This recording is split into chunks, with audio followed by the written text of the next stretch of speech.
मुझे पसंद जो गीत थे। बिटवा कर तुम बस कारे में आए कौन फिरे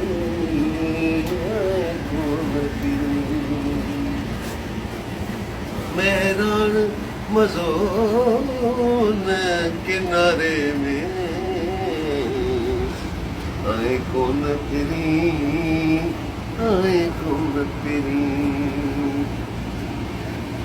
हेलो कान वणिया मूंखे वसकारा सुञा सब पे लगा गुल गुल सारा न को नीर लगो के नजारे में